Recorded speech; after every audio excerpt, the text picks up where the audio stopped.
Cancelli has us underway. At the 6-yard line to Anthony Thomas. Thomas already got a crease.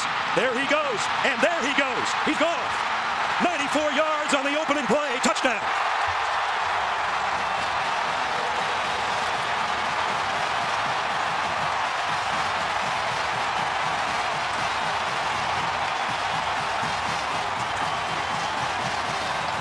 Kansas State just found out what speed really means.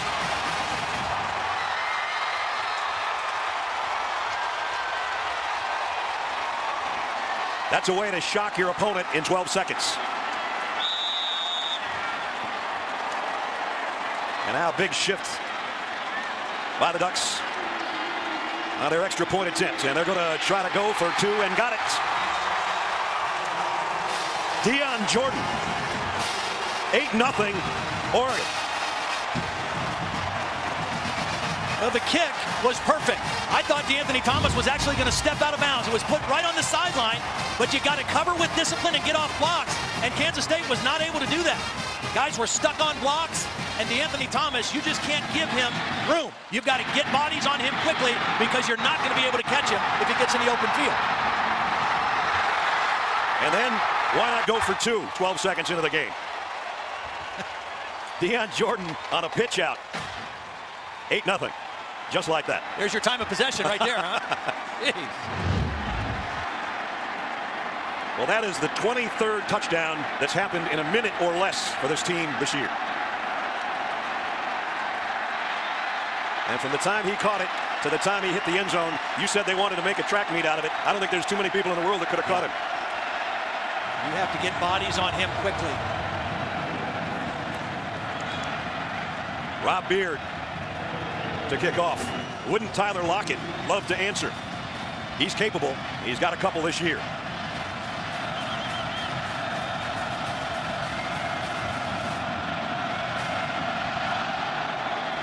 He'll get a chance on a bounce at about the 6-yard line.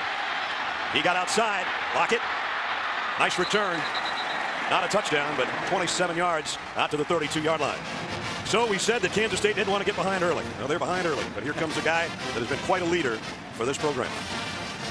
I anticipate seeing a very fresh Colin Klein. When we saw him in Waco, he and the rest of their team looked a little bit worn down. He looked better after a week off when we saw him against Texas. Now he's had a month off. His body is healed up, and I expect to see him carry the football at least 20 times tonight. First down from the 32. 3 wideouts, and Hubert with Klein in the shotgun. He'll throw on first down. Has it batted down at the line of scrimmage by Taylor Hart. It'll be 2nd down and 10 as we take a look at our impact players. For Kansas State, Chris Harper's become their #1 receiver. He's a former Oregon Duck. I'm sure there's a lot of emotions flying around with him tonight. Arthur Brown, Big 12 Defensive Player of the Year, the middle linebacker. Ty Zimmerman, Holly already talked about it. The fact that he wasn't in there against Baylor didn't help their cause too much, and he's back tonight.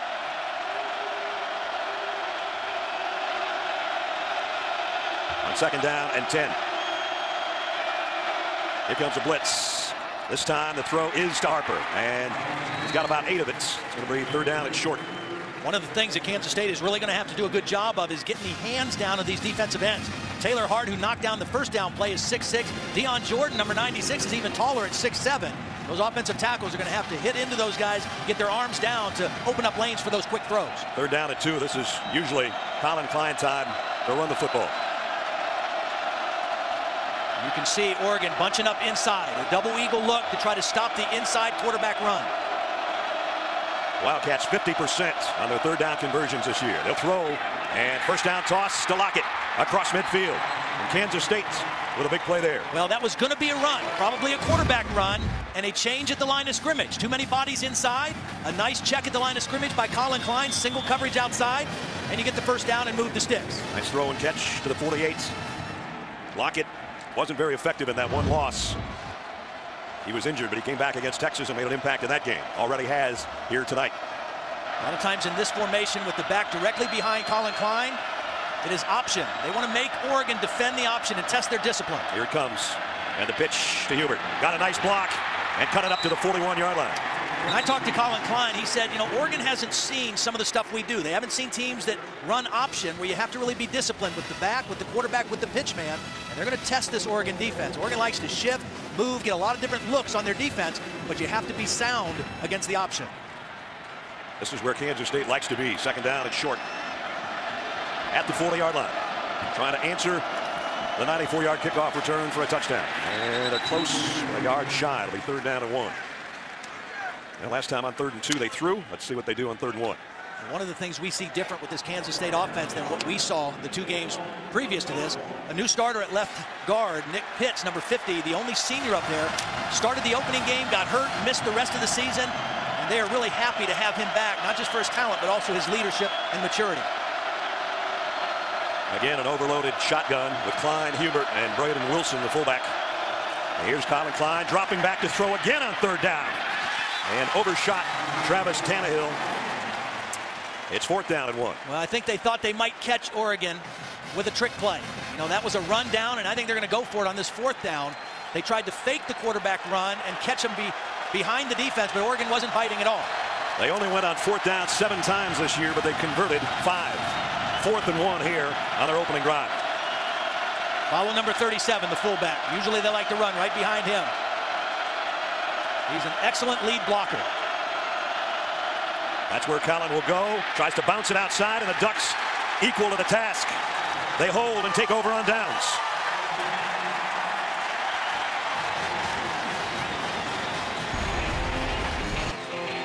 So Kansas State goes on 4th and short. Oregon's defense equal to linebacker in all of college football, and that was a heck of a play right there. And so the offense for the first time tonight, already with an 8-point cushion to work with. Marcus Mariota at quarterback. Set to throw on 1st down and overshot his intended receiver, DeAnthony Thomas. I think he ran out of his shoe, too, DeAnthony Thomas. Better get a tighter shoelace. You've really been impressed with this kid. Yeah. Well, he's got all the physical tools. I mean, he can really throw the football. He's fast. He's a talented runner. But the thing I like the best about him is his poise. I mean, he has been unflappable all season long as a redshirt freshman. Byron Marshall in there in the backfield with him. On 2nd down, gives it off to Marshall. And the freshman got about 2. Meshach Williams closed the door. All-conference defensive end.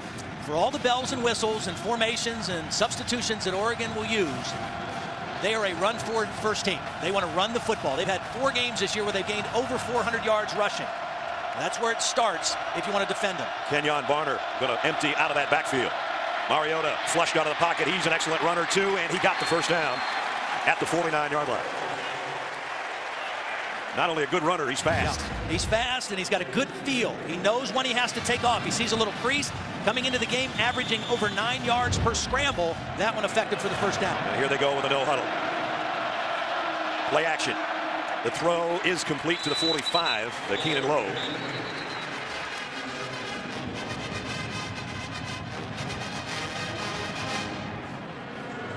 A lot of different weapons for Chip Kelly to call on. 1st down. Some kind of a penalty against Oregon. It's going to back it up. To be honest with you, I didn't see the flag, but they'll walk it off back into Duck territory. Illegal man downfield was the call. Jake Fisher, I think, was the guilty party. So that backs them up just outside their own 45. 1st down at 15. Barner has yet to carry. Still hasn't. Mariota keeps it and pays the price, and Meshach Williams a loss of 4. And that's the second big play he's made. Beautifully played by Meshach. I mean, he stayed right with proper leverage. Don't let him get outside. Watch him read it, maintain leverage, and then make a sure tackle. I mean, that is excellent work by the defensive end.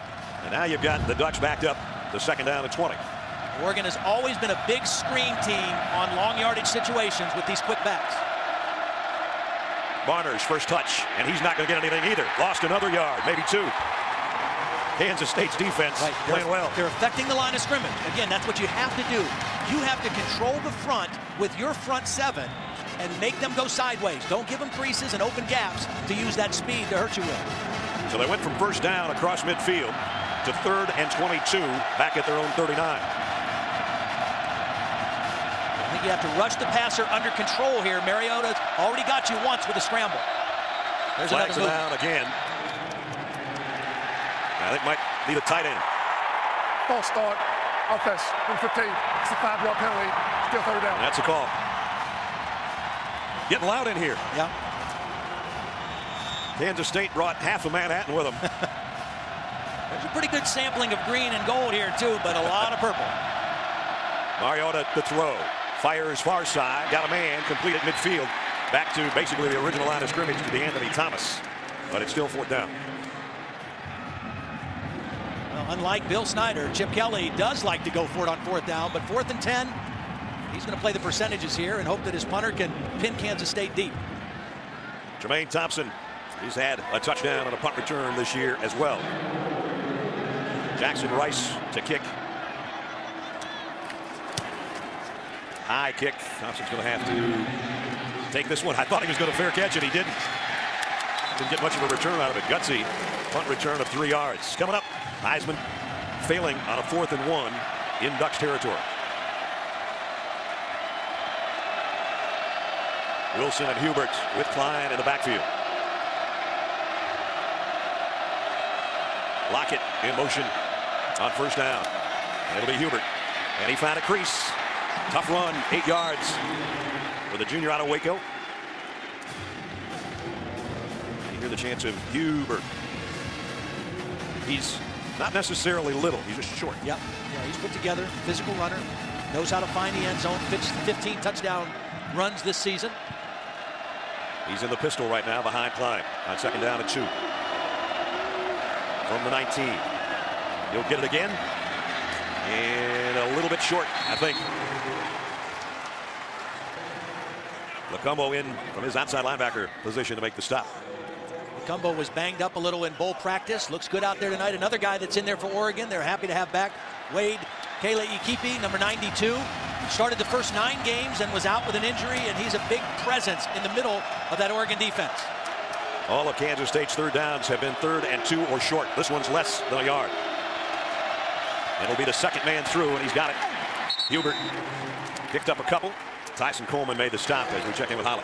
Well, Kansas State offensive coordinator Dana Dimmel told me that he felt they made a mistake against Baylor when they got down early. They abandoned their running game a little bit, threw the ball too much. He said that was not our plan. We have to be who we are tonight. Even if we get down early, expect us to stay with our identity and run the ball. We're seeing that on this drive. Interesting substitution. The first possession, or first part of this possession, 3 defensive linemen. Now 5 defensive linemen in for Oregon to offset this Kansas State run game. Klein under center will give it off. Again, Hubert trying to bounce it outside. Did for maybe a yard, but that's about it. Terrence Mitchell, the cornerback on that side, made the play. It looks the same alignment-wise, like you have 3 linemen and 2 outside linebackers or stand-up ends, but they're bigger bodies, and that's what you do to offset a power run team like Kansas State is. Todd, you mentioned Nick Pitts, the left guard. He's got to lead the game for a play because his helmet came off. So Boston Stuyvesant comes in to take his spot on the offensive front for the Wildcats. 2nd down and 9. 3 wideouts out there for Colin Klein. And he will throw. And throws it a little bit behind Jermaine Thompson. Incomplete.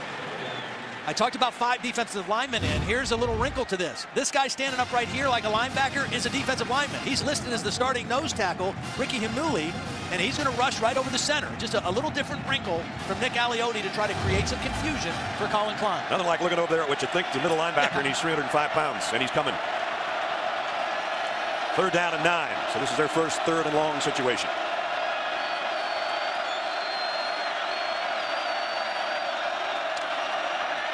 Klein in trouble, and down he goes. Michael Clay with a sack, the first of the night. Clay, the leading tackler on this team. Well, the left tackle got hung up. He got hung up inside and didn't peel back for Michael Clay, and Clay had an untouched path to the quarterback. Wait at the 40, high but short. And he's going to take it in midair. Seen a couple of gutsy punt returns tonight that haven't really netted that much. Chip Kelly had his hands on his head. He did not like that decision, but it worked out okay. Good field position for the Ducks here at the Tostitos Fiesta Bowl on ESPN. Here, the matchup problem is the tight end, Colt Laierla. The throw is well behind the intended receiver. I'm not sure where that one was heading. Mariota on a pass intended for Braylon Addison. Think about this Kansas State defense. The 2 corners are good football players. Alan Chapman, number 3, Nigel Malone, number 24. They play in the Big 12 Conference. They face a lot of good receivers week in and week out. They are very solid cover guys. This time, Mariota gives off to Anthony Thomas on the sweep, and then again the speed to get the first down on the far side. Pick up a 14 on the ground. Nice job securing the edge this time. Anthony Thomas picks up a nice block down the field, Keon Lowe, number 7, got a nice block. Also, Daryl Hawkins, number 16, wide receivers blocking on the perimeter for their back. And now Kenyon Barber back in there. Play action. Mariota does take a shot deep. And some contacts, but incidental apparently, incomplete. Intended for Josh Huff. So they called the number that Todd called a play ago. Well, he's their guy. I think if they want to go to him, they might be better off putting him in the slot and working against one of the interior defenders, because again, these corners are pretty salty. Bonner this time gets the carry. Kansas State stands him up though after a pickup of about 3, and it's Arthur Brown, the judge, the captain of the defense, the middle linebacker, and one of the best linebackers in college football. This defense, 9 senior starters out of 11. All 9 of them either a junior college transfer, or in the case of Arthur Brown, a transfer from the University of Miami. Veteran, experienced, mature guys. 3rd down and 7, empty backfield. Mariota looked to the right and now takes off up the middle, and he's got another first down. I think that was a designed quarterback run. He showed fake, he gave a little shoulder and ball fake to the right, but this is a design run, and you see Kyle Long, number 74, the left guard, released and was a lead blocker. That shows for sure that it was a designed quarterback keep. So on 3rd and 7, he got 9, and a first down at the 28. And now it's Barner on the outside. Kenyon, Barner, Chapman, and Brown put him down. Came into the game 1,624 yards. Sensational season, including that special one against USC. 321 yards rushing and 5 touchdowns. Those are crazy numbers. 2nd and 5. Mariota, throwback screen to DeAnthony Thomas. And Thomas follows his blockers all the way. Touchdown.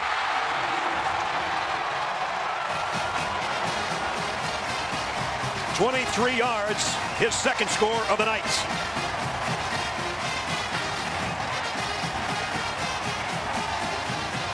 Now this is pretty evident that DeAnthony Thomas likes playing in BCS bowl games, because last year in the Rose Bowl he had a coming out party, and he is having one so far tonight.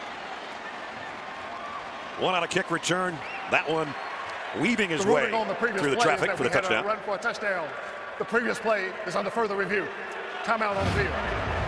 So they're taking another look at this one. You can't give him that much space. Beautiful job by the center getting down in front of there. Haranis Grasu, number 55, very active and mobile center, was the guy leading the play. Take a look at this, see if he was down before the ball crossed. I don't think so. That'd be hard to overturn, I would think. His legs are still in the air. His elbow is going to come down, but I think by that time the ball is crossing the plane. Sure looks like it. But we'll let Ted Jackson, our replay official, straighten it out. There's about the best, seems like the best look. About the time his wrist is hitting, it looks like he's breaking the plane with his right hand. After further review, the ruling on the field is confirmed. Touchdown. DeAnthony Thomas, last year 314 all-purpose yards in the Rose Bowl, 2 long touchdowns of 91 and 64 yards, and he is taking over this game in 2013. Extra point up and good by Maldonado. Kind of a strange score because of the 2-point conversion on the opening score of the ball game. For the 2nd time, number 6 has a big impact and gets 6. 2nd score for DeAnthony Thomas, and the Ducks out in front 15-0. Tyler Lockett awaits the kickoff. And he'll run up on this one at the 9-yard line. Lockett got it to the outside and across the 40. Nice run back. Well, Brad, I mentioned that DeAnthony Thomas must like playing in BCS games. Last year in the Rose Bowl against Wisconsin, 315 yards of total offense, 2 long touchdown runs. One of them, this one here, 91 yards. Also had one for 64 yards. We've already seen him return a kick, the opening kick for a touchdown in this ball game. He had 125 yards worth of kick returns in the game against Wisconsin last year. So obviously, number 6 likes the big stage. And if you've never seen him play in person, he's faster than he is when you watch him on film or you watch him on TV. And this is the first time these two schools have ever played each other in their history. So Kansas State is getting a first-hand look at the kind of speed that he has. Penalty marker down. Well, I think, yeah, delay of game.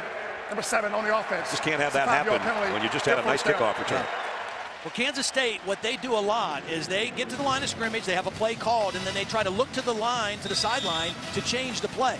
Nick Alioti's a veteran defensive coordinator. He's kind of letting them get set up, and then he's switching his people and his movement as well. And that time they got caught trying to be too cute. Kansas State, one of the least penalized teams in the country.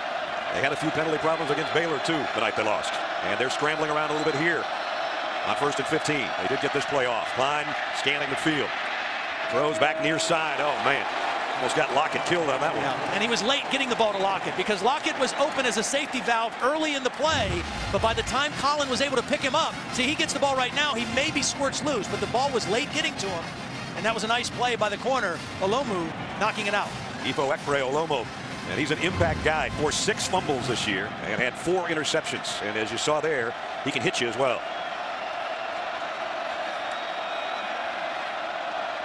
Second and 15.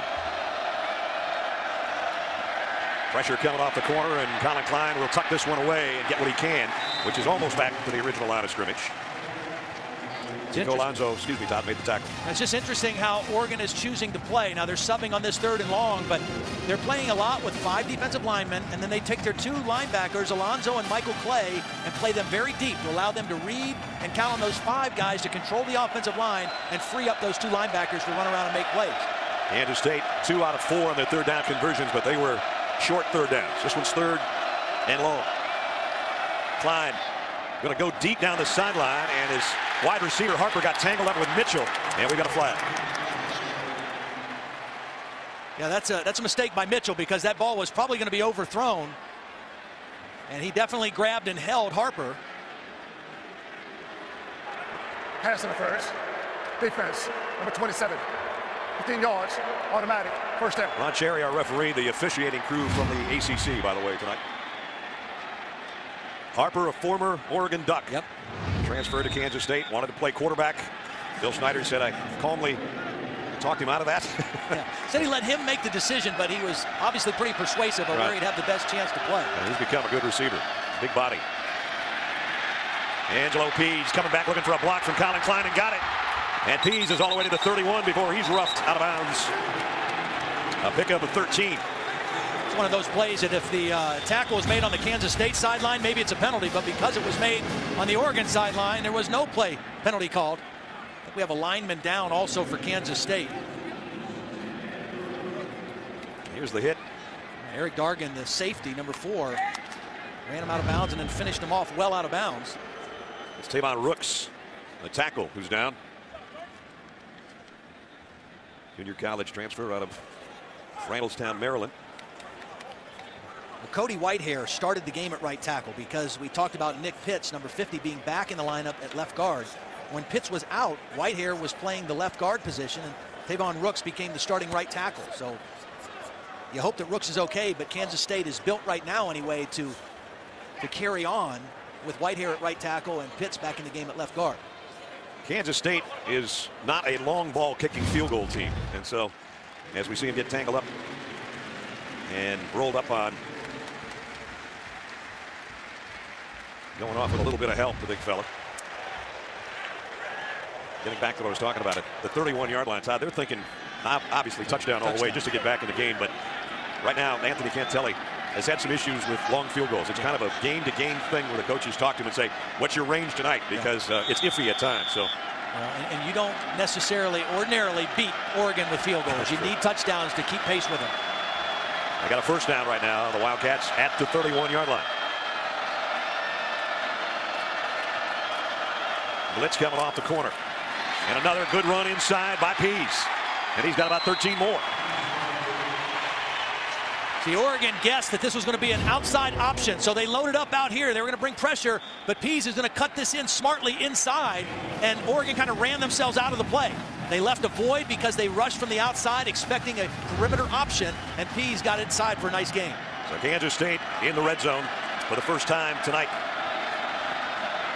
And they've been pretty successful when they get there on the season. They switch Wilson now, the fullback, to the left side, and they're going to bring that option Todd talked about. The pitch to Pease, puts his head down, got about 3 to the 15.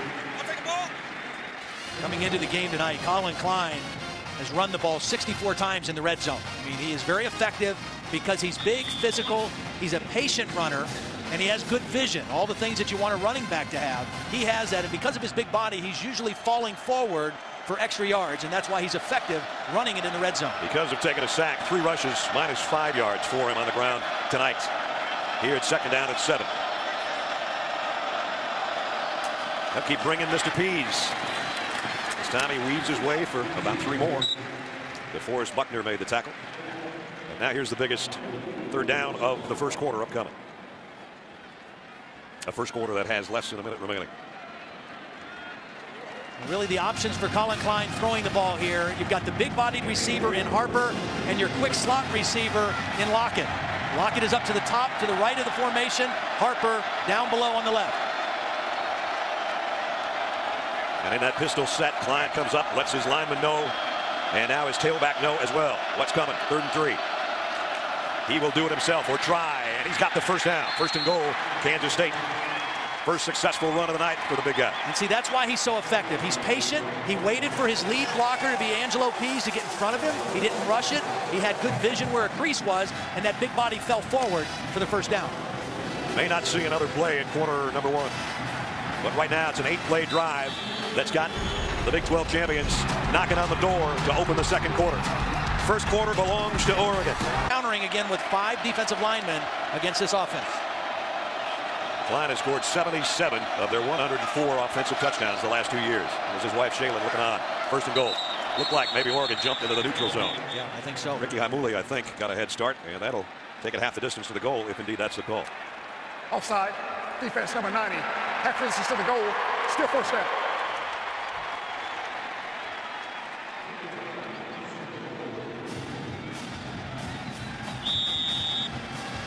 So a fourth penalty. Puts it 1st and goal at the 3. Pease is in the backfield with Klein, but this is usually Colin time down near the goal line. He's hit in the backfield and loss of a couple. Deion Jordan with the first hit, and they Kiko Alonso cleaned up. Well, his penetration, and again, it was Alonso's penetration. Watch number 47 bust through there and disrupt the timing. Jordan came from the outside, Alonso came from the inside, and they blew up the play. Nick Alioni told us yesterday, if somebody's going to say something on this defense, it's Deion Jordan. He did it with his play on that particular snap. And it backs it up to the 5 where it's 2nd and goal. The option left. Klein keeps it again and again goes down. A loss of 1. Taylor Hart. And they're back where they originally were at the 6-yard line. 2 bad plays in a row after a beautiful drive. Put him in great situation to get a touchdown. Now they're in a tough spot, 3rd down, because now Oregon will be expecting play pass. And I would imagine that they will put extra coverage on Chris Harper on this play. Chris Harper's to the top of your screen.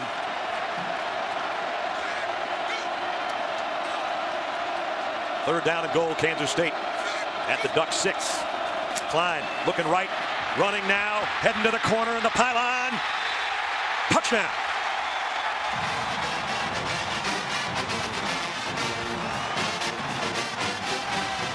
Six yards for the score, his 23rd rushing touchdown of the year. That's great awareness by Colin Klein. Not very good discipline on the pass rush by Oregon, because you got to be aware of his ability to run. Run across the goal line with the ball in possession. Touchdown. The previous play is under further review. Here's another look. They rush up the field. They get caught inside, and Colin Klein very smartly sees green grass to the left. Yeah, he got the ball inside the pylon, no question. Beautiful run, and the toughness and strength at the end of the play to get the touchdown. Got his whole body inside. That nice body lean and that 230 pounds. Now, how about him running on 3rd down? He got the conversion to end the first quarter. Yep. And then he comes down here on a critical 3rd down and gets the touchdown. See the last 2 years, first quarterback from an automatic qualifying school to rush for 20 touchdowns and pass for 10 touchdown in consecutive seasons. They just had to make sure they take a second look. Touchdown's good. And now it's Cantelli in for the point after.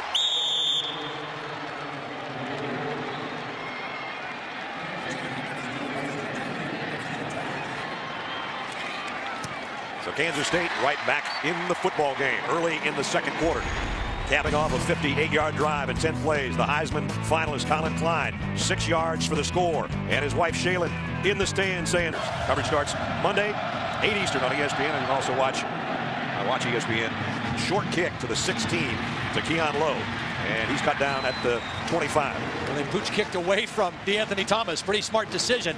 Arthur Brown coming into the game for Kansas State, their leading tackler, and Oregon's done a pretty good job of moving him away from the action. Mariota moves him with his eyes in formation and then is going to run away from Arthur Brown for a nice pickup and a first down. And then on another play, they move him by formation. Kenyon Barner leaves the backfield. Arthur Brown's affected, and they throw the touchdown to DeAnthony Thomas. And now Kansas State stops Kenyon Barner after only a yard. Meshach Williams has had a good game here in the first half. These defensive ends on both teams can play. And for the most part, Kansas State has been up for the challenge of defending the Oregon run game. It's just a couple big plays by DeAnthony Thomas that have been the difference in the ballgame. Mariota comes up, grabs his tight end.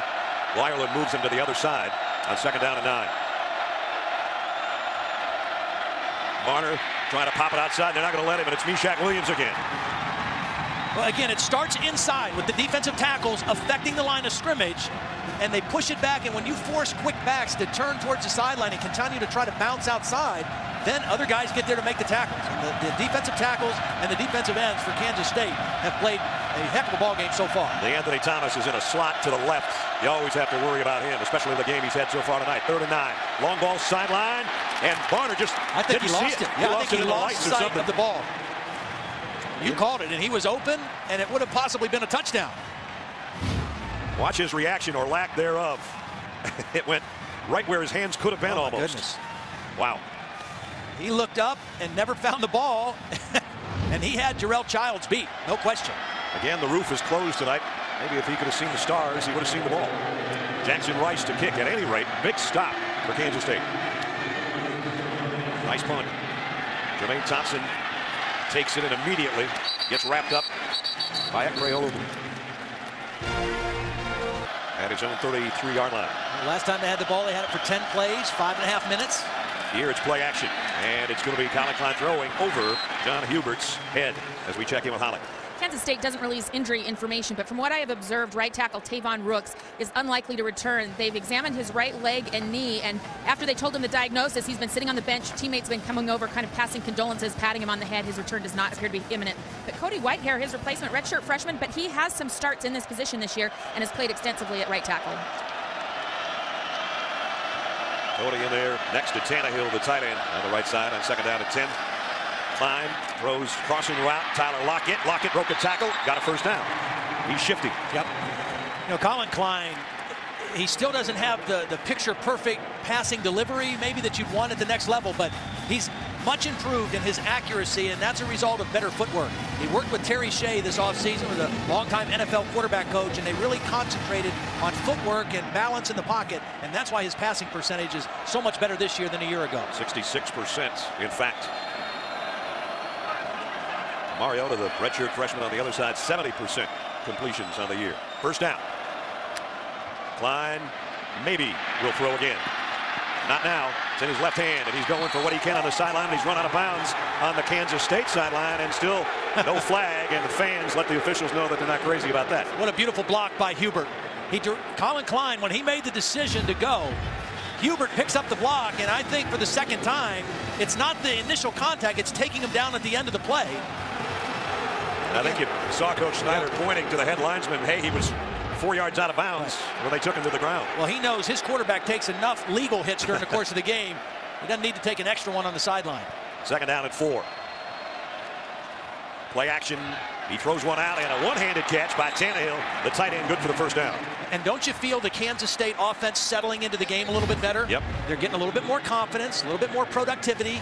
Again, they score almost as efficiently this season as Oregon. It just takes them a little bit longer to do it. And so consequently, they don't score as many points per game, but from an efficiency standpoint, percentage of touchdowns of offensive drives, almost identical.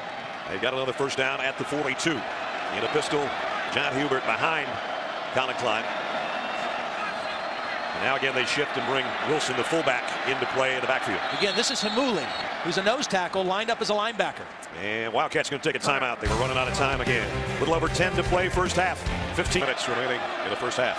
5 defensive linemen. You got the extra guy standing up like a linebacker. Quick throw out to Harper. And his power gets him 4 or 5 yards after the catch. Terrence Mitchell held out on that corner to make the stop. Pretty good job recognizing the defense, taking what the defense gives you. They're going to give you a little single coverage. That 5-yard completion is better than banging your head on a running play trying to go inside against 5 defensive linemen. The second down at 5.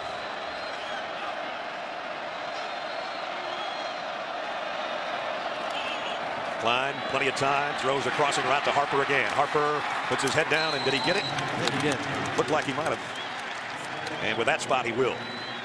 And even though Dana Dimmel said something to Holly earlier about they want to stick to their basics of running the football, right now Oregon is inviting them to throw. Because of their formation, because of the extra defensive linemen, they're giving them opportunities to throw quickly for good yardage. First down at the Oregon 32. Trying to even this game up here in the second quarter.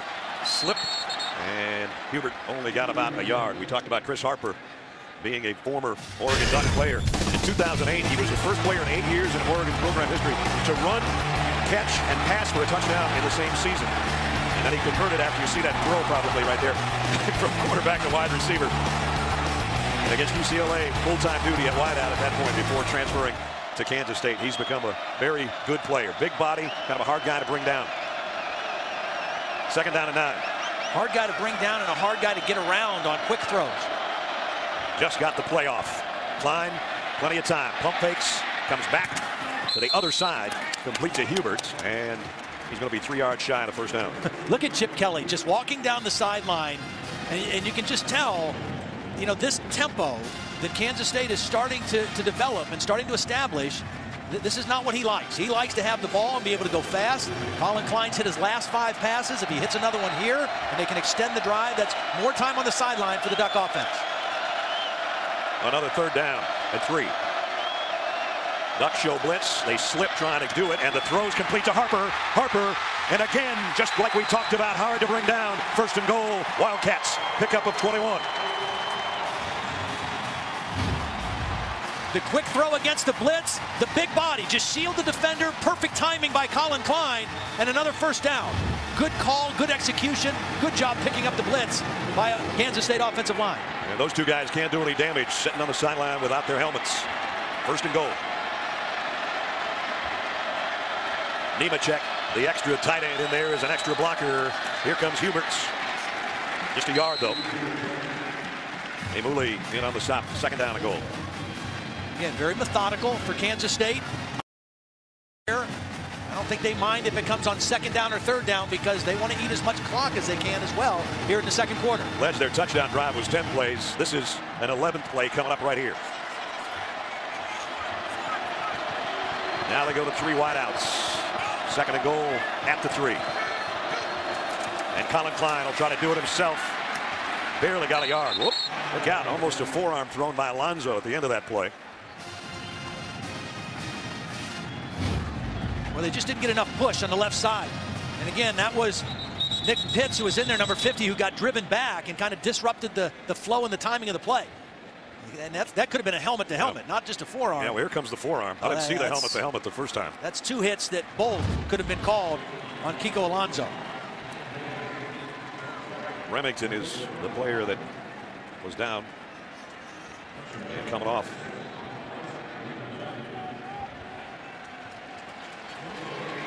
So now it's 3rd and goal. And remember, Colin Klein has rushed for a first down twice on 3rd down tonight.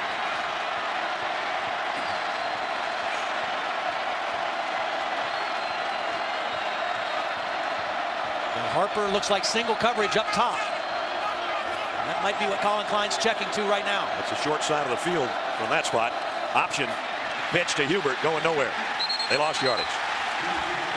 Tony Washington got first penetration, and then Michael Clay on the stop, a loss of 4. Again, when you defend the option, you have to have discipline. Somebody has to account for the quarterback. In that case, that was Washington, and then somebody has to account for the pitch man, and that was Michael Clay. Perfectly defended to the short side of the field by Oregon. There was a little bit of thoughts about going for it before the field goal unit came out.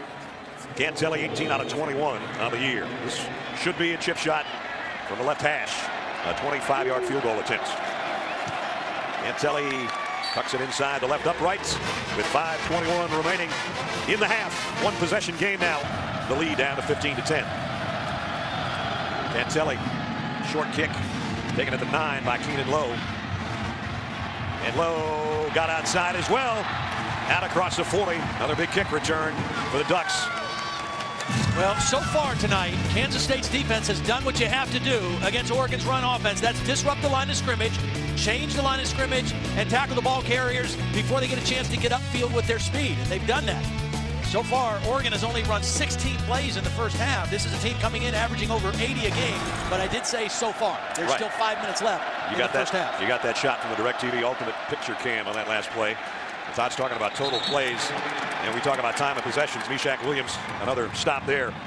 Right now, Kansas State, 138 total yards. There's a 35-16 in plays. 18 minutes to 6:47 in time of possession. So right now, time of possession does mean something to Kansas State anyway.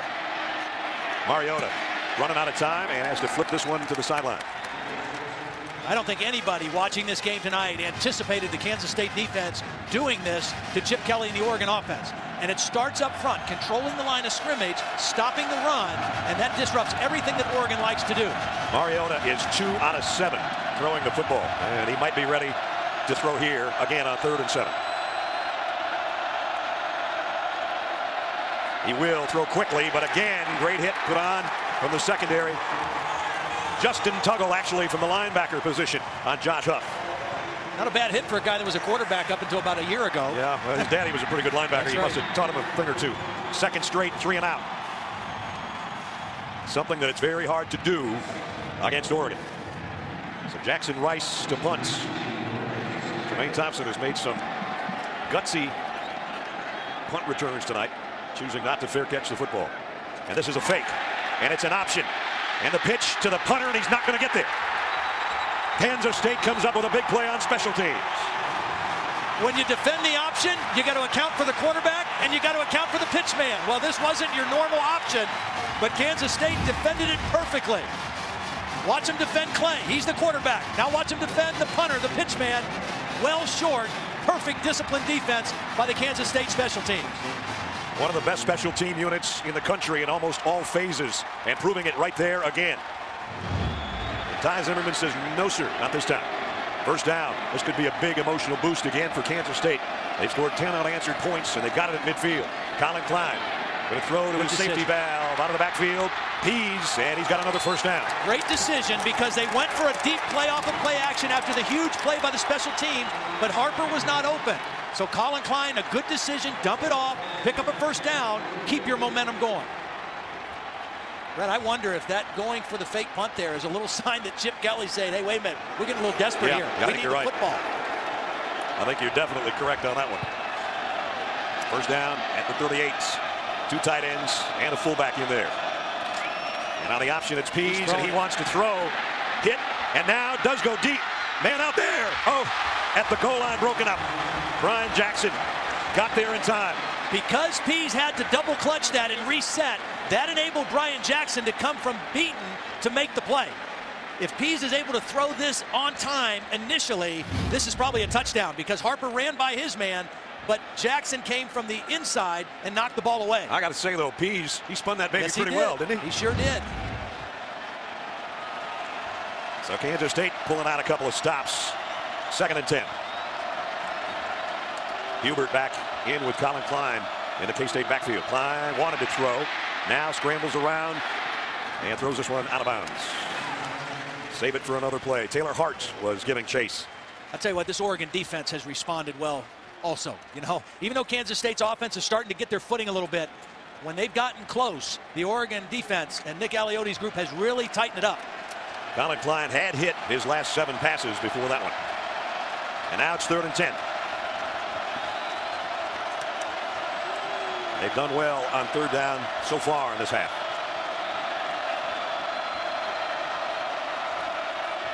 Klein crossing route again to Harper. Stiff arm and a first down after it.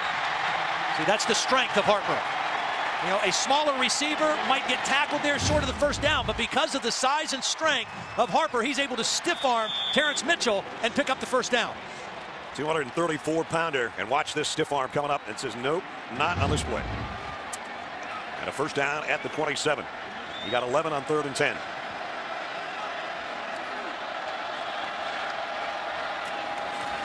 Hubert Off the left side, slipped a little bit, but Derek Malone made sure he wasn't going too far. Well, what Kansas State is hoping for right now is a touchdown that would put them in front right before half, and they will get the ball to start the third quarter.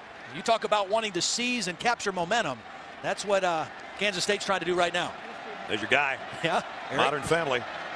Eric Stone Street. Had a chance to meet him before the game. Man. What a pleasant guy. He and Ty Burrell. They were both everything we'd hoped for, having met him, and enjoyed talking to him before the game. Colin Klein, zone read. That one didn't look right from the get-go.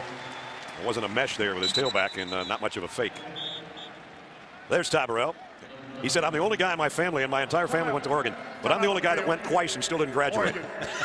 That's what he told me before the game. Oh, man, the spots those guys put together for us. They shot promos for us this year, and they are hilarious. Here we are. Turned out just the way we wanted. K-State and Oregon playing for the national championship. No, you're not. Shut up. You know what? There's no shame for us. We lost to teams quarterbacked by RG3 and Andrew Luck. Last year. Shut up! Shut up!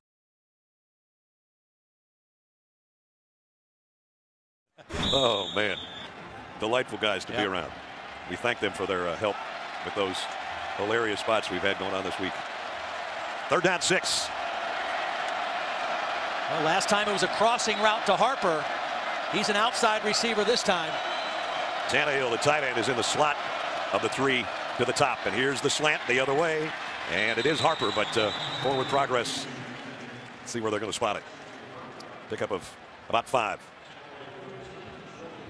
Well, I think Bill's going to let this clock go as far down as he can before he makes a decision to kick or go for it here.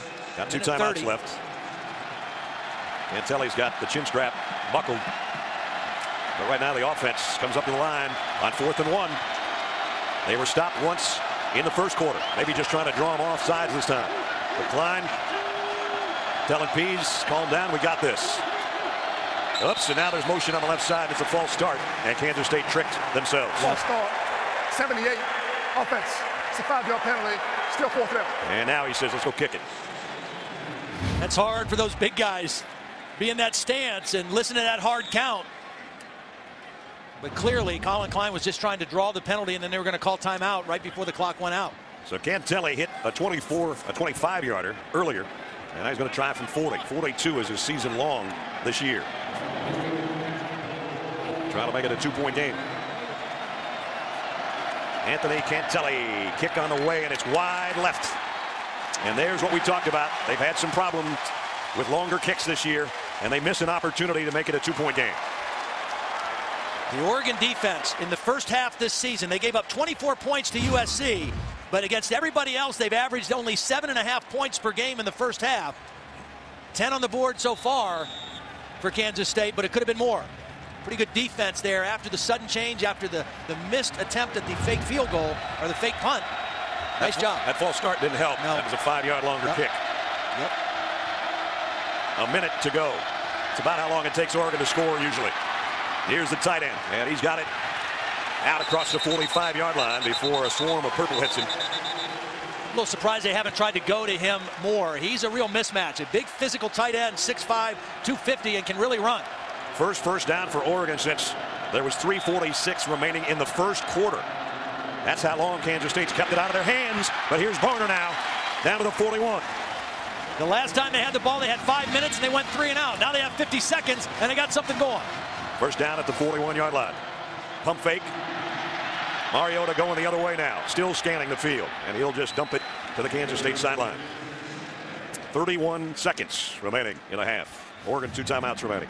You know, Holly, in her report before the game, talked about the return of Ty Zimmerman, who we did not see in the game against Baylor or Texas.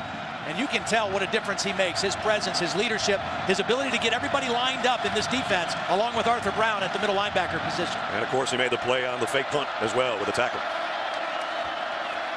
Down the middle. And again. Weiler, the tight end, 17 more yards. Oregon still has 2 timeouts. Clock stops while they move the chains. They get the snap in a hurry. Mariota scanning the field. Going to go back to the sideline. Got Barner on the run, and he'll score. Touchdown, Oregon. Just like that.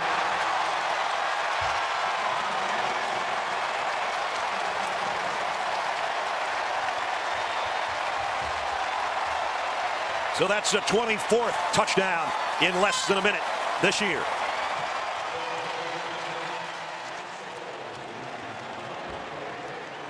Talk about regaining momentum before halftime. 5 plays, 77 yards in 46 seconds. Talked all night so far about the poise of Marcus Mariota. He's had to leave the pocket 2 or 3 times and just throw the ball away because of coverage. This time he leaves, but he finds Barner out open, and he's able to get it in the football and a touchdown, a dagger-type touchdown right before the half. Todd, that's a 10-point swing in 46 seconds. Missed field goal, touchdown. Major difference for the Duck and the push-ups he has to do. And now the Oregon faithful really making some noise. They hadn't had much to cheer about since the Anthony Thomas 2 quick touchdowns in the first quarter. And now Kenyon Barner's got his offense's attention on that sideline. And you got to think that Maldonado will try to line drive this and keep it away from Tyler Lockett. Well, how about Mariota on that drive also? Well, I think he completed more on that drive than he had in the whole first half before that, or just about. He got his tight end Laerla involved, and then the payoff play with Kenyon Barner.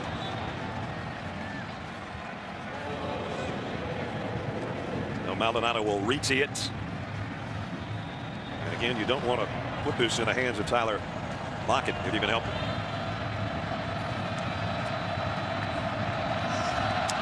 There's the line drive taken by one of the up men, but Tannehill pitches it back to Thompson. And Tremaine Thompson, pretty good looking play. 7 seconds remaining. College football continues Saturday on ESPN.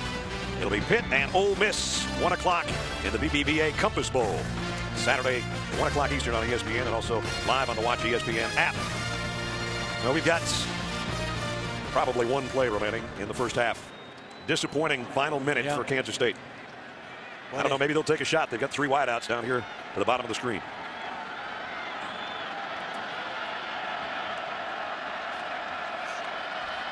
Colin Klein rolls that way. He's going to throw it as far as he can here in a second. There it goes. And on the other end, it is intercepted at the 11-yard line by Eric Dargan. So, Kansas State took a shot to start the third quarter and have a chance to fight right back into it. Rob Beard to kick. Tyler Lockett and Tremaine Thompson, both dangerous return men, wait on the other end. And running up on it at the 9 is Lockett. Tyler Lockett got to the outside. Nice little shake at the 35 and out of bounds at the 36 as we check in with Holly Rowe. Well, I asked Kansas State coach Bill Snyder what went wrong when Oregon went to that fast tempo to end the half. And he said, well, for one thing, we gave up the exact same play twice, a little tight end delay right down the middle. We let him run free. And then when they started to scramble, we got out of coverage. He said, we've got to be more disciplined even when they pick up the tempo. And then I asked him about those 5 defensive linemen in the box, how that's affecting their run game. He said it's not something we weren't expecting. They've done it before. We've got to do a better job staying on blocks and not dance in the backfield. Thanks, Holly. You see what Kansas State has done to open drives of the third quarter. They come up ready to throw. Klein near side, wide open is Tremaine Thompson, and out of bounds with a first down. This is one of the best second half teams in the country, Kansas State. So if you're a Wildcat fan, you can hang your hat on that. Yeah, that is when they have been at their best. They rank second behind Louisiana Tech this season, averaging 23.4 points per game in the second half. So that's kind of when they've been at their best. Of course, Oregon has been at their best in the first half, but they haven't had to play their starters in as many fourth quarters as Kansas State has. And a lot of those games were blowouts by halftime. But good field position here after that first half toss at the 48-yard line. Empty backfield for Colin Klein. Well, this should have been a pass. I don't know why you have to call timeout there. I mean, that for Kansas State. Come out on the field. K-State. This is a 30-second timeout. It's the first charge timeout of the second half. K-State went with an empty backfield. Oregon loaded up to stop the run. The numbers say you got to throw the football. You got single coverage all across the field. They should have been able to check to a throw there without having to use a timeout. Reminder for you, Saturday, champion will be crowned as North Dakota State and Sam Houston State decide who's the best team in the nation in Division I football championship, presented by Enterprise Rent-A-Car. Saturday, 1 o'clock on ESPN2 and also live on Watch ESPN. So a wasted timeout after a first down throw. And they set back up 1st and 10 at the 48-yard line. Different formation now with Colin Klein under center and both the fullback and John Hubert in the backfield. Lockett in motion to the right side. It's a little toss to Hubert, and he's losing about 3 on this deal. Now, this is Colin Klein's fault, because typically on this play, when they pitch, he's going to peel back and be responsible for the end man on the line. Colin Klein wasn't quick enough getting his head around, and he didn't cut off the backside pursuit. That was Lacombo who made the play from behind. So back-to-back, you would have to say mistakes by the senior quarterback. First some indecision, and then a missed assignment. And let's see if they can make up for it now. Second down at 13.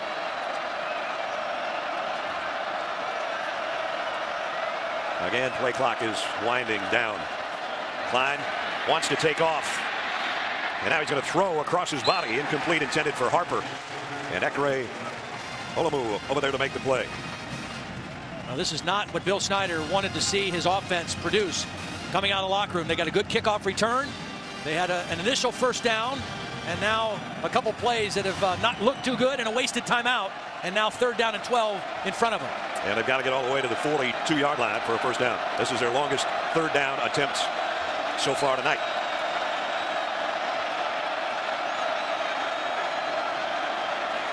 And again, the cat and mouse game being played, and they almost ran out of time on that one too. Klein fires far side.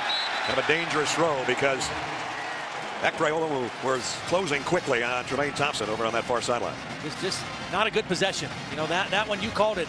Play clock almost ran out on them. They tried to snap the ball quick to beat the clock, and just an ineffective 3rd down play. So a waste of their first possession of the 3rd quarter, and Ryan Dorr will have to punt.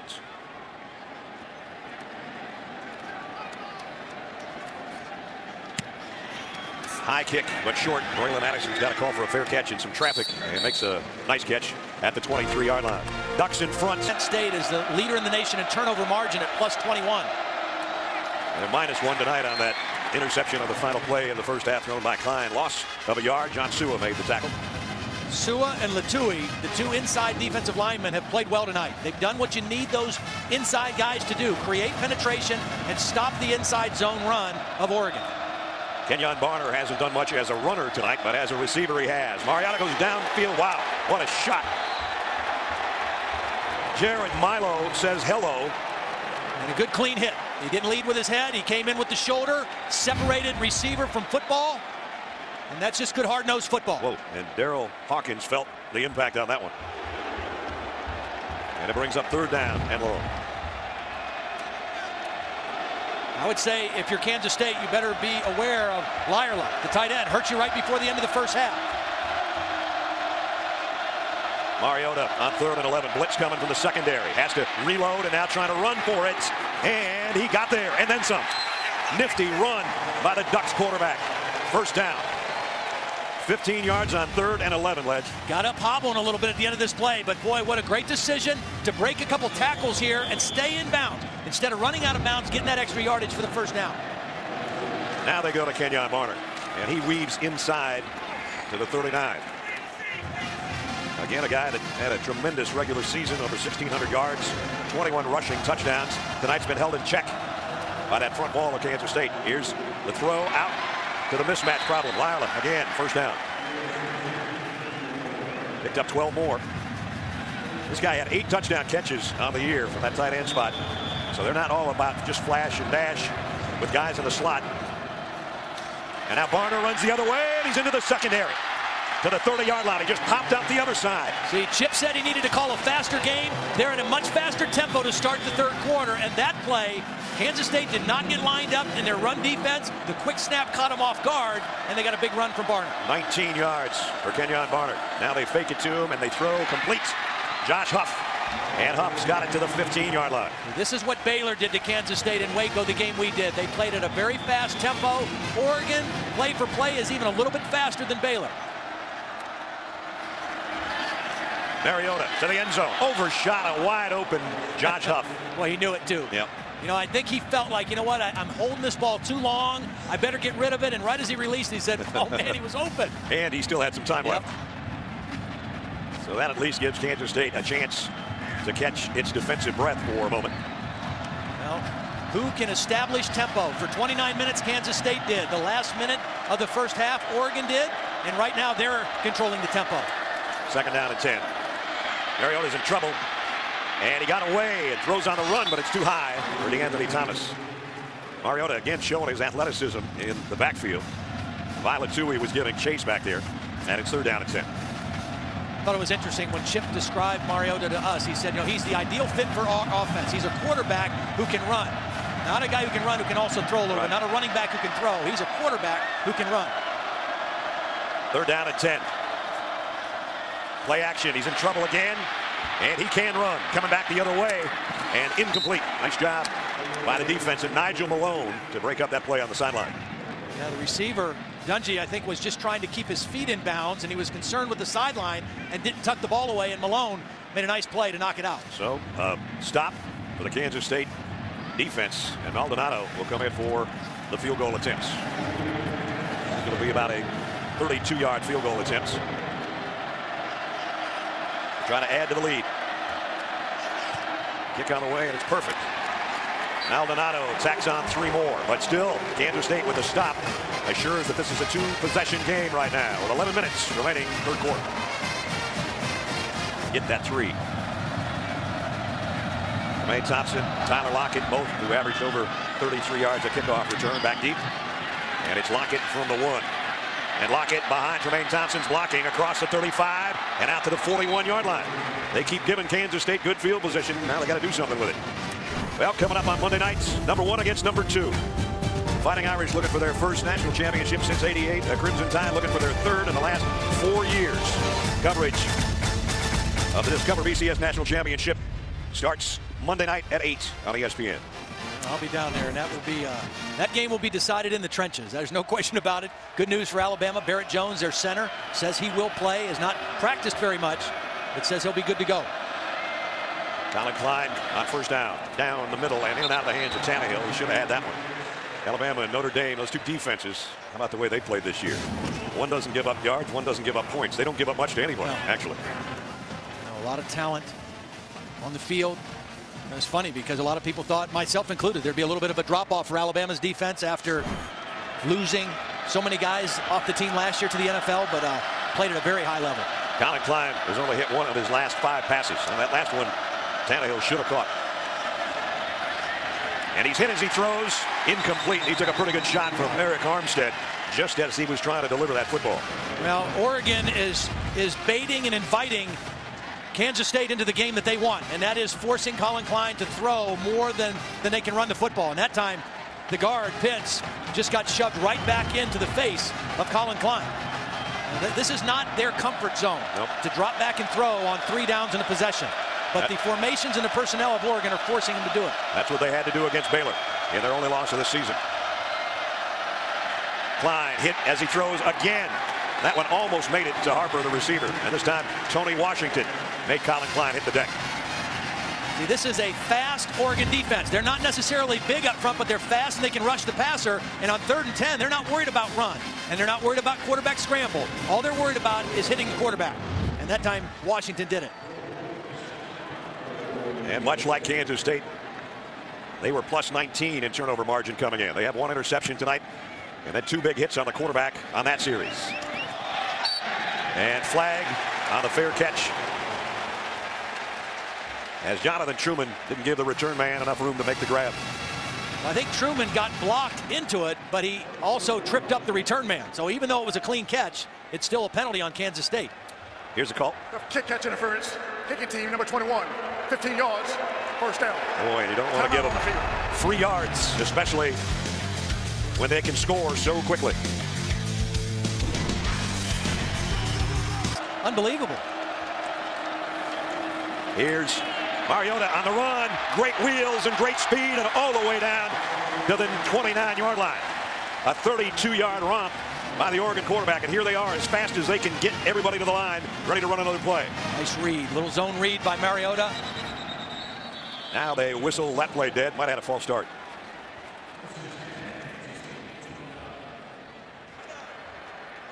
False start. Offense. Number 89. It's a 5-yard penalty. Still 1st down.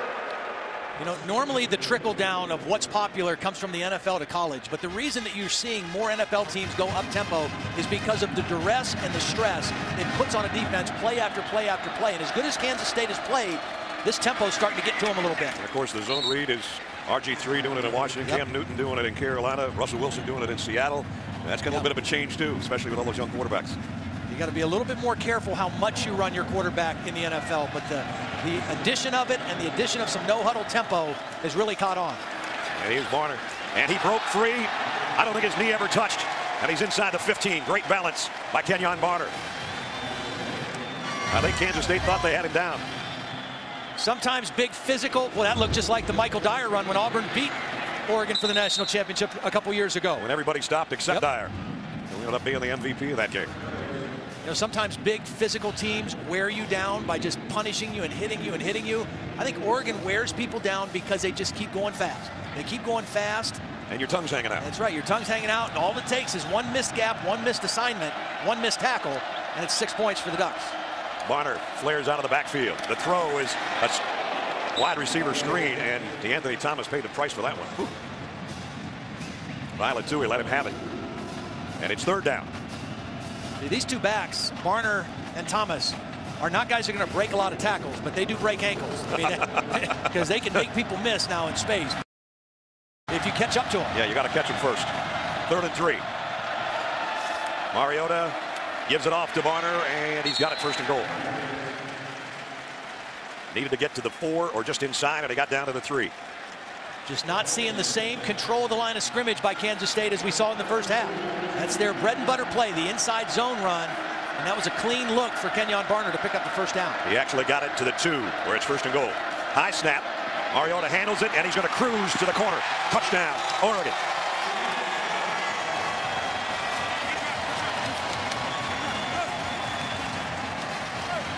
Mariota with his 5th rushing touchdown of the year. And now, unless Kansas State's got an answer pretty soon, this one could get out of hand. Again, another touchdown drive that took only 2:26.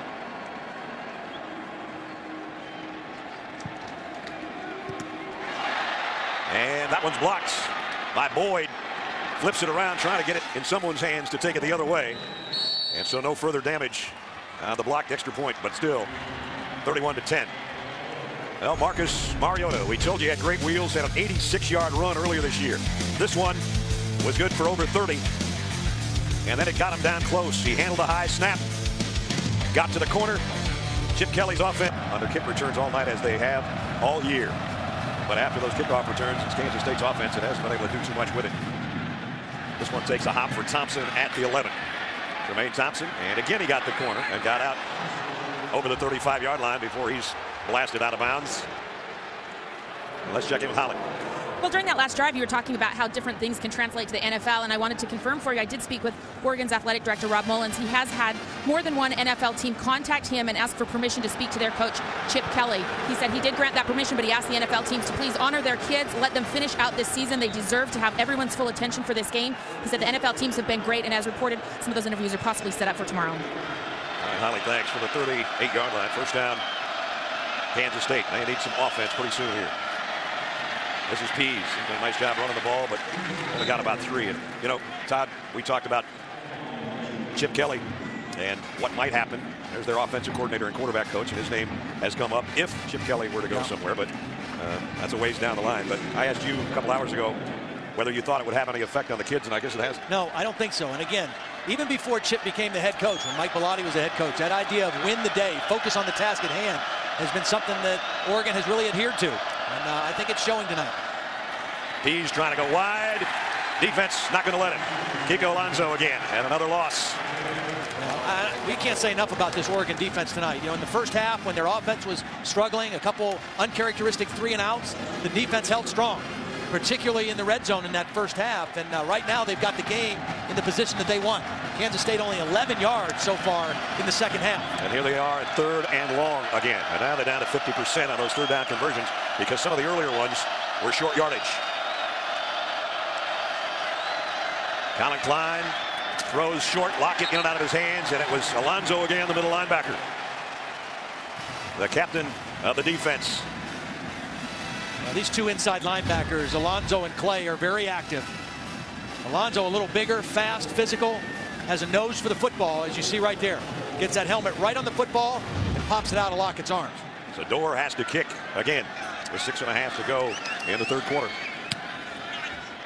Way up in the air. Addison, fair catch, misjudged it a little bit, and then made a nice diving catch. College football coming up on ESPN on Sunday nights, 9 o'clock Eastern. Golden Flashes and the Red Wolves in the GoDaddy.com Bowl. Kent State, Arkansas State, Sunday at 9 on ESPN, and also live on the Watch ESPN app. So a lot of bowl games left, and one BCS game remaining when we're done tonight, and that's for the national championship in South Florida on Monday. That's a couple teams that lost their head coaches because they did so well this year. Right. Darrell Hazel leaving Kent State to go to Purdue. Gus Malzahn back to Auburn as the head coach. Kenyon Barber readjusts his route and only got a yard. Meshach Williams, well, he's had a big night. Senior out of Sylvester, Georgia. He'll play at the next level without a doubt. All Big 12 performer. Take a look. Yardage now starting to pile up for Oregon. They didn't have the ball enough in the first half. And now they've got a 32-10 lead. Mariota down the middle and completes. Anthony Thomas again. 16 more yards. See, Oregon's pass game is all predicated on their ability to run.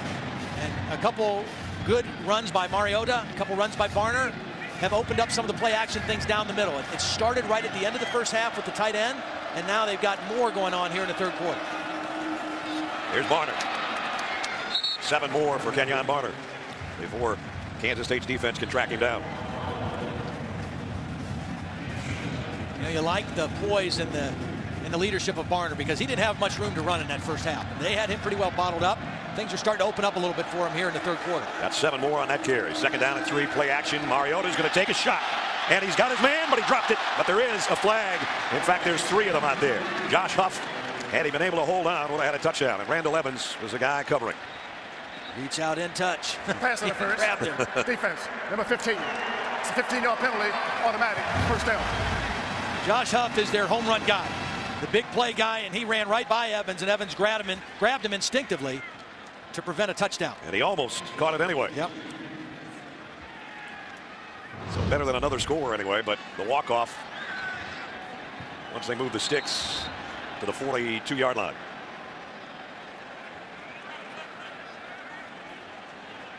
Just under 5 minutes remaining in the third quarter.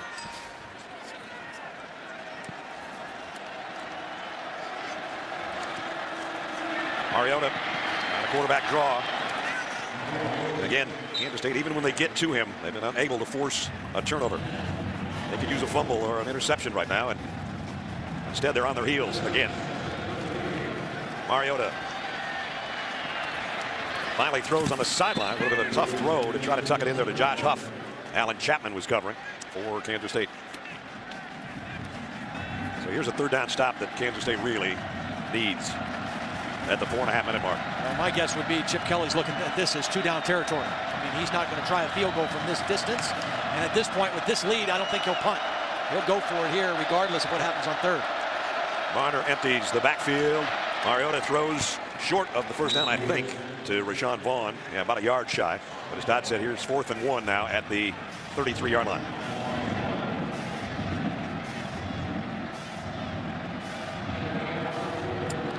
Still getting the ball spotted here. And Ron Cherry, I don't know if they're going to bring the sticks out or what they're stopping play for.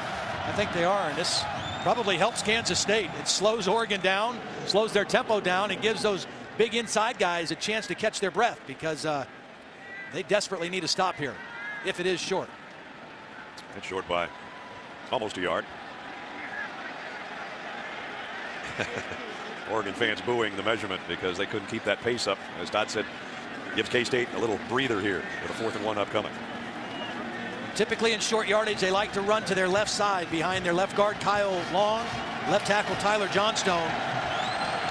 Big physical athletic guys. Of course, Kyle Long, the younger son of Howie Long. Hall of Famer. Yep, brother, great defensive lineman in the NFL now. 4th down and 1. Kansas State brings an extra body up to the line and now backs it away. Mariota set back in the shotgun. And he gives it off to Barner, and he spins his way for a couple and a first down. See, when you run inside zone, and that's the bread and butter play for Oregon, you give that back vision, and he can cut that back anywhere in between the tackles. It's designed to go wherever there's a crease, but it's blocked play side to go behind the left guard, and Varner has that ability to bend it back if he sees an opening. When he hits those creases, there aren't too many guys that can catch him. Here he goes the other way. And this time, Kansas State, nice job by Arthur Brown. The middle linebacker, loss on the play. Arthur Brown, whose brother Bryce we saw as a freshman at Tennessee before he transferred to K-State, and now with the Philadelphia Eagles. So two good football players in that family. 2nd and 13.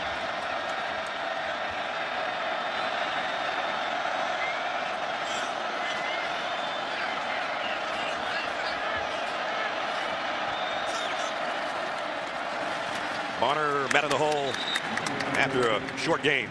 Brown is there, and so is Meshach Williams. He'll bring up another 3rd and long. Colin Klein wanting to get back out there with the offense. Not much he can do about it right now as Oregon's holding on to the football. 4 wide receivers here for Marcus Mariota.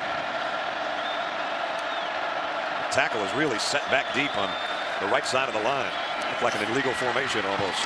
Pass is complete down inside the 25 to Josh Huff. Nice tackle by Alan Chapman in space against a fast receiver. Keep everything in front, bring him up short, and make him go for it on 4th down. Well, they got the last 4th. This one's longer. Long 4 to go. Now you got to pay attention to the 2 inside receivers here. You're going to have DeAnthony Thomas, who's right over here on the slot, and you got the tight end Lyerla right there. 4th down at 4. Mariota loads, and now Meshach Williams has got him, and there's the stop the Wildcats desperately needed. First sack of the night.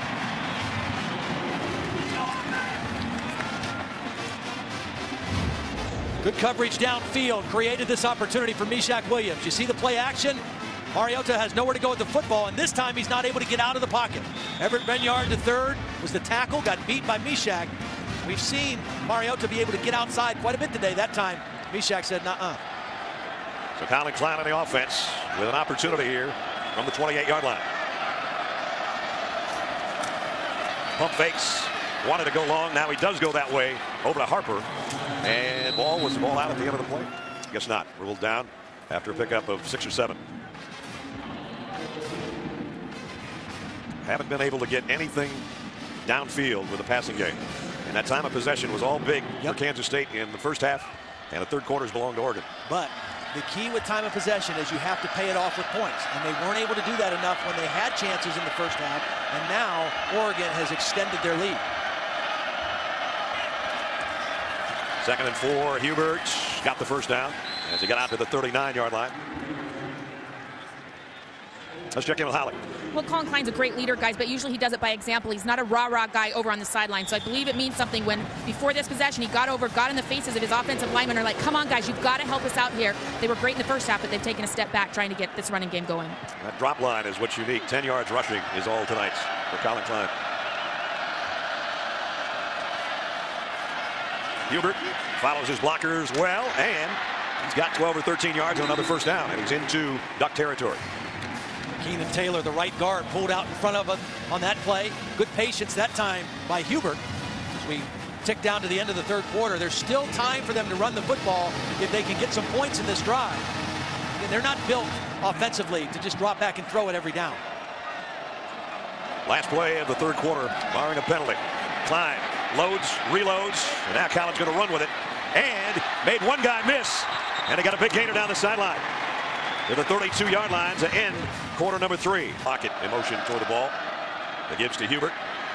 Cuts it outside, trying to follow his tight end Tannehill, and he got collared on the sideline after a pickup of 7. See, with the entire 4th quarter remaining, if you score a touchdown here, you still can have balance in your offense. If you don't score here, then you pretty much lose the value of a running game. And so this drive is critical for Kansas State to not only keep the ball, but to score a touchdown so they can maintain balance in their offense.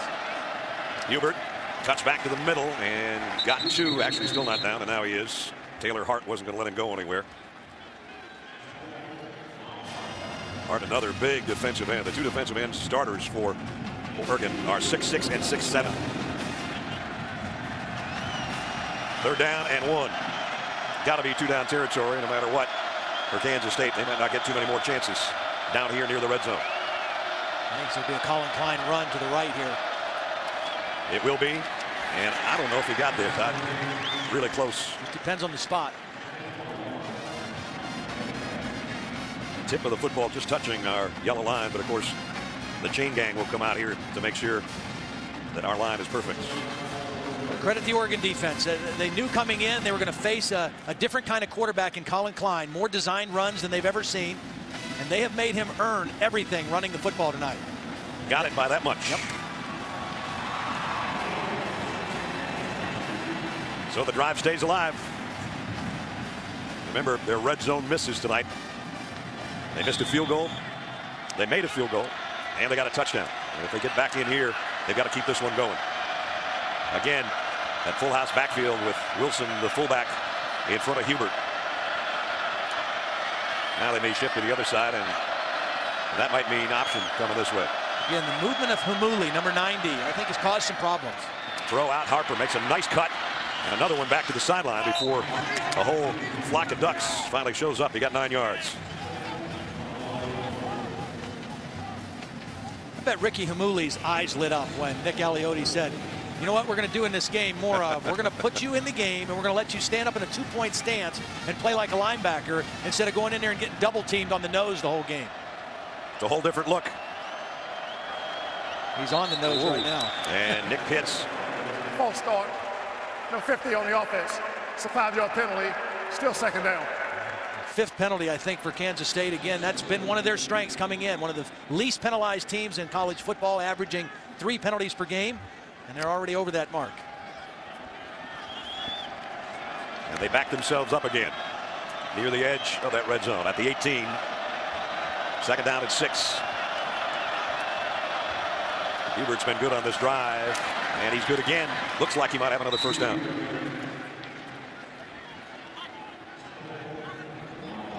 Not sure they won't have to have another measurement. Oregon doesn't typically worry about the clock, but right now they're kind of content to let Kansas State burn clock. They certainly want to keep them out of the end zone, which they've been able to do pretty successfully tonight, but they don't mind Kansas State using time off the clock right now. In fact, in this third quarter, in the second half, Oregon has about a 4-minute advantage in time of possession. Very seldom anymore do you see 2 measurements on the same series. Both first downs. Bill Snyder, who's resurrected Kansas State's football program twice in his career, Big 12 Coach of the Year. Stadium's got his name on it. There's a road by the stadium with his name on it. He is Manhattan, Kansas to a lot of people, and he's done a wonderful job with this football team again. They were picked 6th in the preseason polls in the Big 12, and here they are, the Big 12 champs. I think what Colin Klein's trying to say is, hey guys, we have to pick up our tempo a little bit. You know, we're behind a couple scores here. We've got to get in and out of the huddle a little bit faster, get a little more sense of urgency about our business here. 2nd and 8 at the 10. Again, looking over that sideline takes extra seconds that might be precious later. Klein, shovel pass to Hubert. Nice cutback and in, untouched. Touchdown, Kansas State. 10-yarder. Great cut by John Hubert on the run. And that's his first touchdown reception of the year.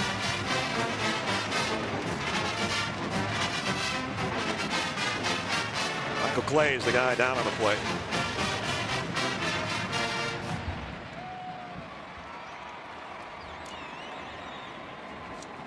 One of the defensive captains, linebackers that Todd was talking about, how active they've been tonight. Tyson Coleman right here is the guy who's going to get played by Colin Klein on the shovel pass. He thinks he's going to get the quarterback, tosses it underneath. Nice job blocking. Keenan Taylor is the guy that was blocking on Michael Clay. Clay looks to be okay.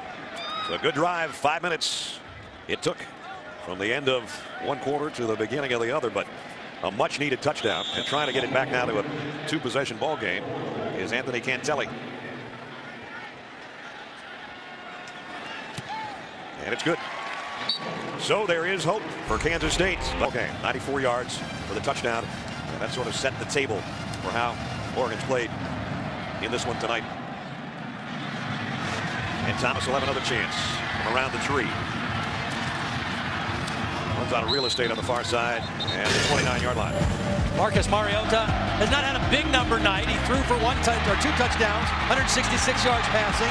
He's also run the football effectively, 62 yards and a touchdown. But the thing about him is his poise. He's a redshirt freshman, his first bowl game, and he is kind of had the upper hand. Of course, his offense has a little bit. Colin Klein, pretty good on that last drive, but a rough night for the most part. Colin Klein finishing his Kansas State career, and he was a Heisman finalist this year. You got to look at Marcus right now with the future he has in front of him, and he might be one of those guys that heads to New York someday. Pick up of a yard for the Anthony Thomas. Randall Evans made the stop. It's interesting because a lot of people thought Oregon was going to have some problems this year because they were losing Darren Thomas, who had another year of eligibility, could have come back as a starting quarterback. Well, Michael James, their running back, was gone. Jim Kelly said, you know what, we knew what we had with Barner and Mariota, and their backup quarterback, Brian Bennett, is pretty good too.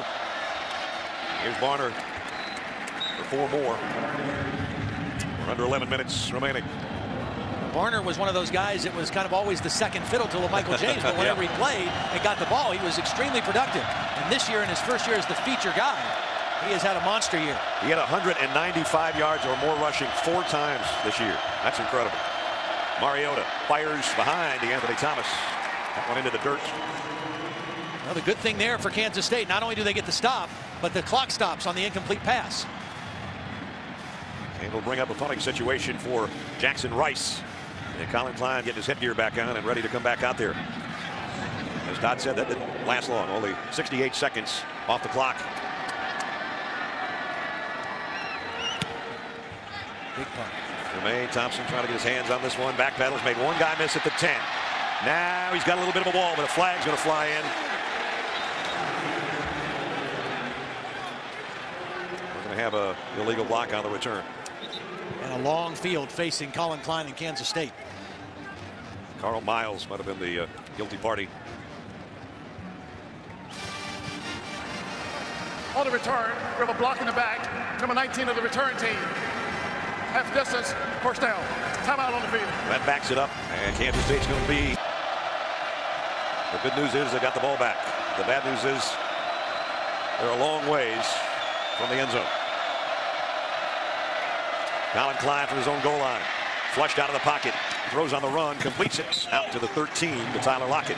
I think with your Kansas State, you got to have a little bit more urgency about you. And you got to be smart to use the field. Use the sidelines to stop the clock.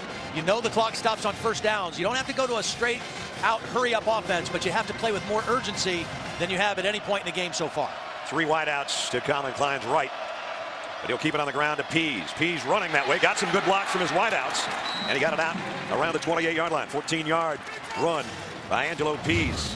Nice little change up with Pease. It looked like he was going to bust this all the way outside.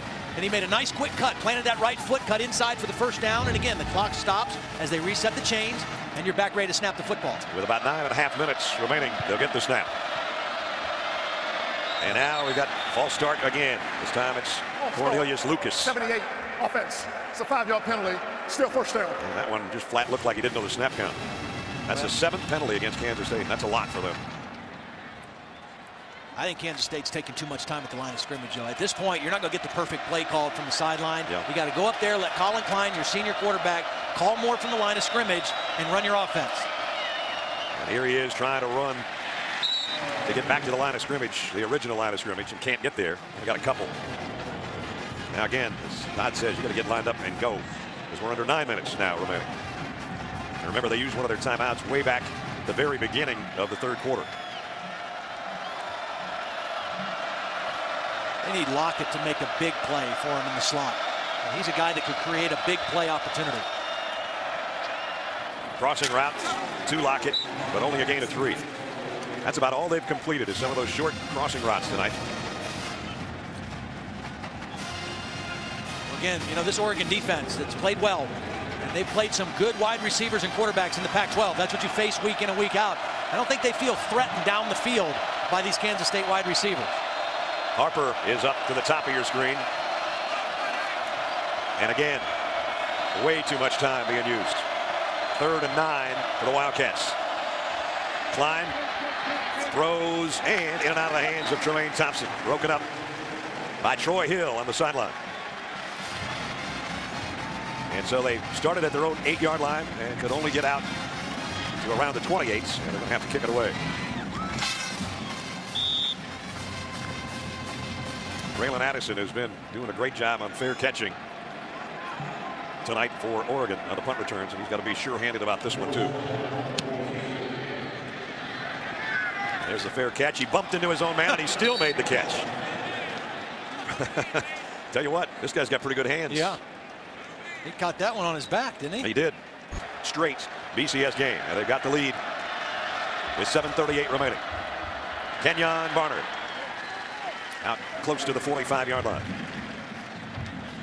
They kept him in check in the first half, but he's gotten going in the second. They kept him in check because they changed the line of scrimmage, and the front of Kansas State controlled the game in the first half. That's not been the situation here in the second half. The Oregon offensive line has had the better of it, and that means more space and more creases for Kenyon Barner. And Kenyon is up to 93 on the ground. Here's Oregon, everybody looking to the sideline, taking as much clock as they can, working it down under the 7-minute mark before their next snap. Barner again with second effort gets the first down. You know, regardless of what happens with Chip Kelly, the reality is this is a young, talented football team. I mean, you've got 65 freshmen and sophomores on this football team right now, and a lot of your key players are coming back next year for whoever is the head coach of the Oregon Ducks. And again, they milk the clock for as much as they can here with a first down at the 49-yard line. Mariota with Barner in the backfield. Gives it off to him again, and Kenyon almost broke that one. Nigel Malone holding on for dear life. Still a 15-yard pickup, and he's over 100 yards on the night. Well, just again, you give him a little crease. He didn't have much room in the first half. He didn't get frustrated. He didn't get discouraged. He just kept staying with it. And now, because they got a chunk play out of it, they go back to somewhat of a hurry-up offense. You were talking with us today about that. When they get a big play, they tend to turn around and want to get another big play on you. Yeah, no matter where they are in the game. You know, even though it behooves them to use as much clock as possible right now, that's just not their nature. They're going to do what they do. There you go. No huddle, no mercy. Now they do slow it again to get it down closer to the 5-minute mark.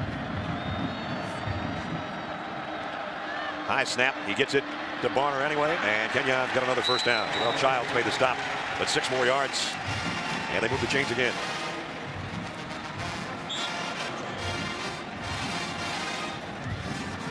At the 24, first down.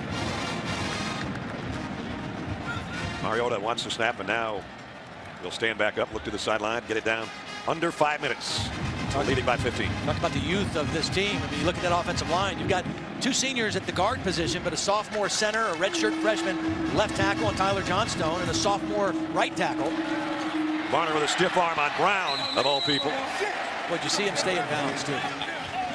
Smart play by Kenyon, trying to keep the clock going, staying in bounds. Again, you know, they didn't change the plays they called. They're just starting to control the line of scrimmage now. They still stick with the same running plays. It's just a different look now for Kenyon Barner because the offensive line has gotten control of the line of scrimmage. 6th straight run by the Ducks. And it's all working for him. And Kenyon Barner starting to take over. And that offensive line, as Todd said, doing its job. And they've got it down at the 12-yard line of Kansas State. Trying to ice this thing away. Kenyon Barner down near the 6. Kenyon Barner approaching the school record for all-purpose yards. Wow. That's a lot of production. Second down and 4. They can get a first down at the 2-yard line. The way Barner's been finding openings right now, it might not take them that long to get in the end zone again. 4-minute drive, and they've worked it down to 3.5 to go in the ballgame. Barner slips, took himself out of that play. You know, the one question I would have about Oregon as you look ahead, as Barner leaves and his replacement as the feature back, DeAnthony Thomas, there's about a 20-pound difference in weight. Yep. You know, and you see Barner right now running a lot of inside runs, and he's not a guy who's going to run over you, but he's strong enough to run inside. And you know, can DeAnthony Thomas take that same kind of pounding on inside runs? That'd be a big question, how much weight he can gain without losing his speed and his elusiveness that makes him so special. Byron Marshall might come into play there too, the true freshman who's put up some pretty good numbers despite being the number 3 guy. And again, they'll bring Kenyon down shy of the 5-yard line. But the important part is how much clock the Ducks used on this drive. They really didn't need any more points. But they have used 5 minutes and 4 seconds. Timeout on the field.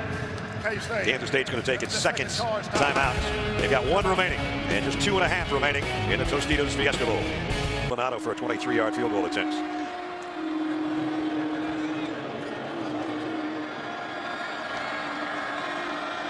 That'll make it 35-17, and Maldonado does. 10-play drive, over 5 minutes used up. And Kenyon Barner does a wonderful job getting them down there to get the field goal that's just going to pretty much ice this. 2.5 minutes remaining. We talked about 3 hours ago who was going to get their ball game in their hands. And for a half, almost a half, it looked like Kansas State until that 46-yard touchdown drive at the end of the second and you know, quarter.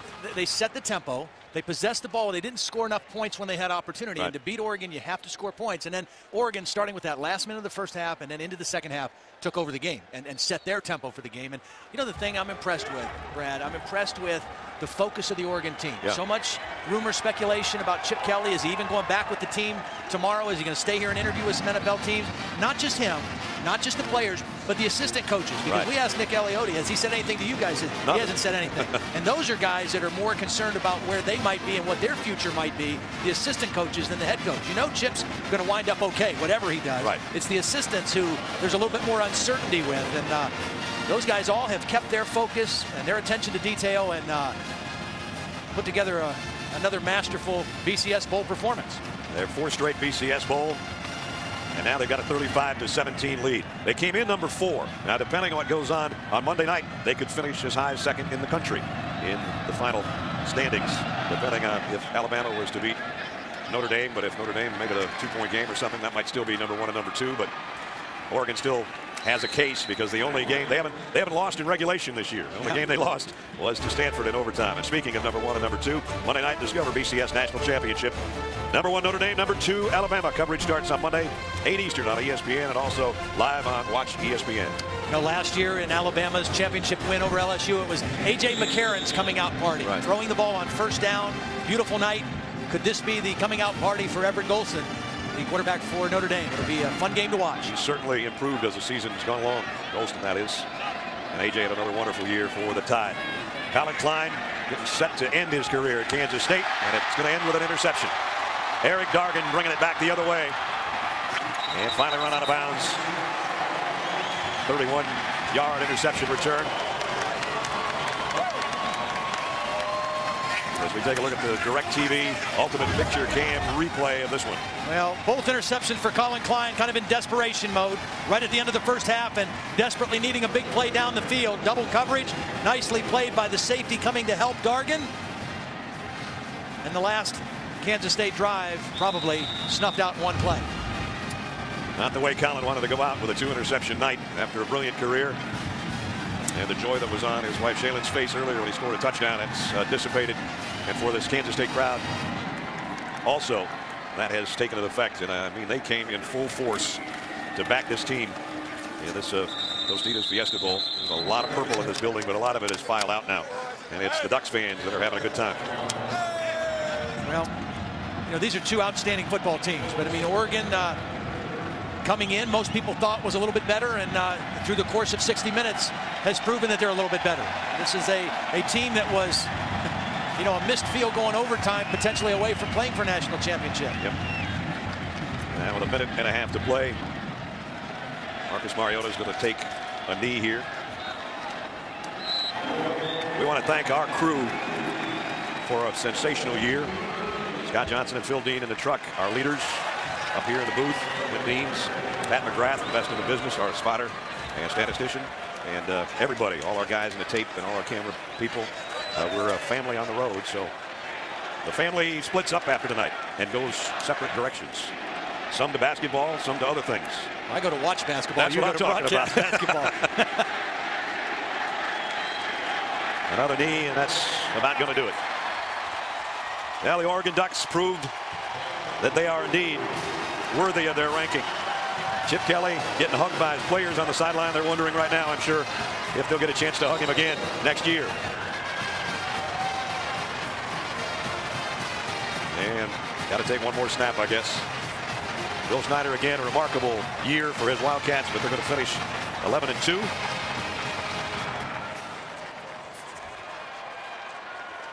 And the final score is 35-17.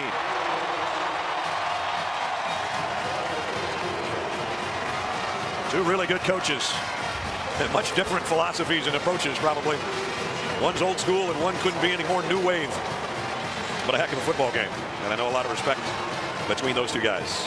Colin Klein, his brilliant career at Kansas State comes to a close. Hopefully for him there's an opportunity maybe in the NFL and maybe at some other position. Most people don't think he's a quarterback. But another BCS win for Chip Kelly. He's with Holly Rowe. Well, Coach, the tempo of this game really started to change in your success.